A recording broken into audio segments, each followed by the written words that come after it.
perpétuer la mémoire des enfants juifs cachés est l'attribution par la Fondation Claude Lévy d'une bourse d'un montant de 20 000 € sur 2 ans à un candidat ou une candidate qui propose un sujet original sur le thème des enfants juifs cachés ou déportés pendant la Deuxième Guerre mondiale.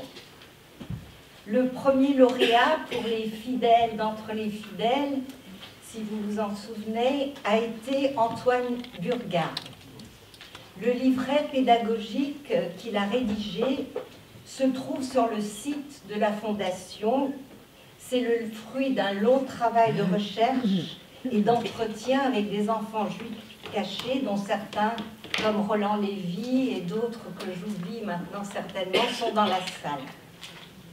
Le deuxième projet, la deuxième bourse financée par la Fondation, a été le projet éducatif de Charlotte Barbu, professeure roumaine.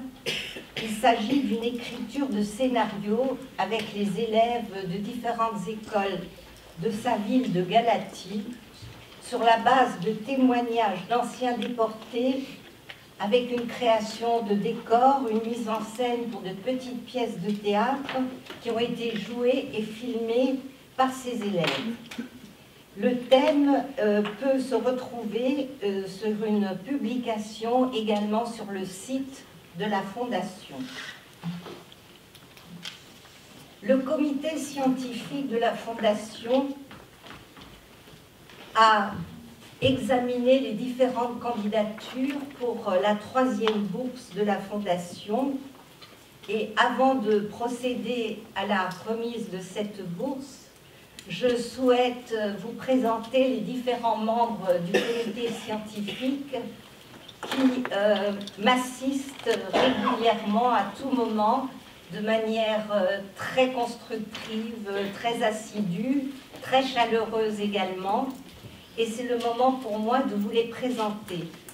Alors, pour s'amuser, on a donné le titre un peu pompeux, mais qui se justifie très largement, de secrétaire perpétuelle à Josiane Deveau, que vous voyez là. Je voudrais juste préciser que perpétuel, dans ce cas-là, ça veut dire jusqu'à ce que mort s'en suive. C'est tout ce que ça veut dire.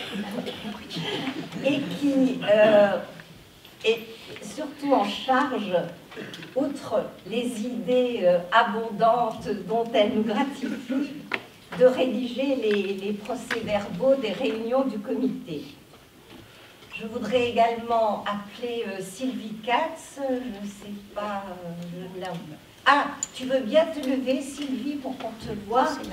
Sylvie est membre du comité essentiellement pour assurer le lien familial, puisqu'elle est la nièce de mon mari Claude.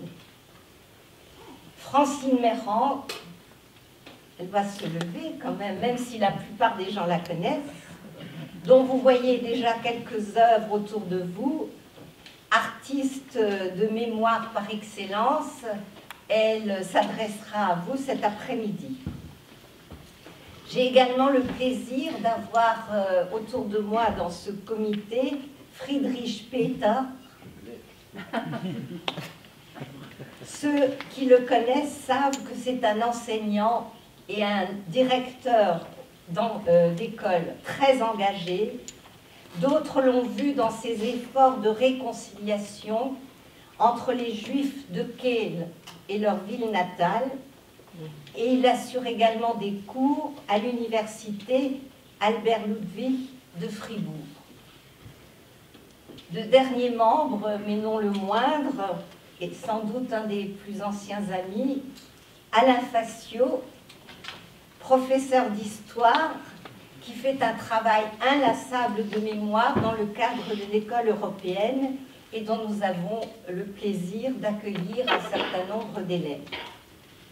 Alors, avec les membres de ce comité scientifique, nous avons décidé d'attribuer la troisième bourse de 2021, puisque normalement les colloques annuels se tiennent en septembre, date anniversaire de Claude, de 2021 à 2023 à Benjamin Sylvestre pour lui permettre de lancer son projet de documentaire audiovisuel sur l'histoire de son père, Lazare Zilberman.